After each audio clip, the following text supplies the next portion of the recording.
डोडा के हवाले से जब आप पूछते हो तो ऐसा लगता है जैसे कि ये पहली मर्तबा हो रहा है। हकीकत ये है कि पिछले 1 साल से लगातार हमलों का एक सिलसिला जम्मू में शुरू हो चुका है और शायद ही कोई इलाका जम्मू का जो है अब मिलिटेंसी से आज़ाद है। चाहे पीर पंचाल देखें, वहां पे भी लगातार हमले, चिनाब वादी देखें, वहां पे भी लगातार हमले, जम्मू, सांबा, कठुआ, इस बेल्ट में भी बीच बीच में हमले जो हैं देखने को मिले। और पिछले 1 साल में अगर हमारी इतला सही है तो 55 हमारे जो बहादुर सैनिक और सिक्योरिटी फोर्सेस के जो अफसर और जवान हैं वो मारे गए हैं। इन हालात में हम मजबूर होते हैं पूछने पे कि आखिरकार हुकूमत कर क्या रही है। उन्होंने दावे तो बहुत किए, हर बार जब हमला होता है तो कहते हैं कि militancy is on it's last legs. ये मिलिटेंसी का खात्मा होते हुए हमें नजर आ रहा है, लेकिन हमें नजर नहीं आता। इन्हें कैसे नजर आता समझ में नहीं आ रहा। लगातार ये जो किलिंग्स का सिलसिला रहा है और इसके लिए अभी तक हुकूमत में किसी ने ये नहीं कहा कि इसको रोकने के लिए क्या इकदाम उठाए जाएंगे। हम उम्मीद करते हैं कि हालात को देखते हुए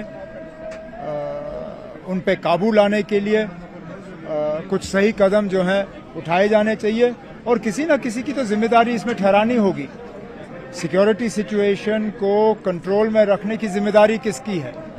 उनको अपनी जिम्मेदारी संभालनी होगी। उमर साहब, एक अहम सवाल है, नहीं इस पर बात होनी चाहिए, क्योंकि जो कल महबूबा मुफ्ती ने कहा था आफ्टर डीजी स्टेटमेंट की यहाँ पॉलिटिकल पार्टियों ने मिलिटेंसी को फरोग दे दिया, उस पर कर महबूबा जी ने कहा ना उमर अब्दुल्ला साहब ने फरोग दिया है, ना पीडीपी ने, ना किसी और पॉलिटिकल पार्टी ने।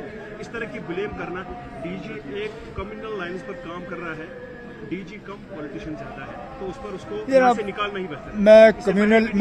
मैं कम्युनल लाइन्स की बात नहीं करूंगा। हाँ, ये सही है कि डीजी साहब ने सियासत में कदम रखे और एक सियासी तकरीर की।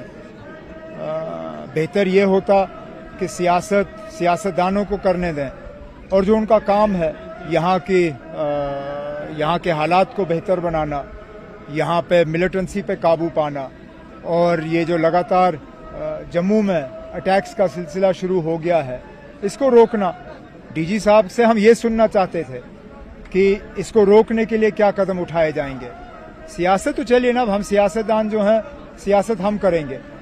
लॉ एंड ऑर्डर हम नहीं देख सकते, बॉर्डर को सुरक्षित हम नहीं रख सकते, मिलिटेंसी के खिलाफ हम नहीं लड़ सकते। हालांकि सबसे ज्यादा कुर्बानियां अगर किसी पॉलिटिकल पार्टी ने दी वो नेशनल कॉन्फ्रेंस ने दी, लेकिन मिलिटेंसी के खिलाफ हम लड़ नहीं सकते। हम अपनी आवाज उठा सकते हैं, हम हुकूमत की मदद कर सकते हैं, उनका हाथ बढ़ा सकते हैं, लेकिन मिलिटेंसी के खिलाफ लड़ना वो डीजी का काम है।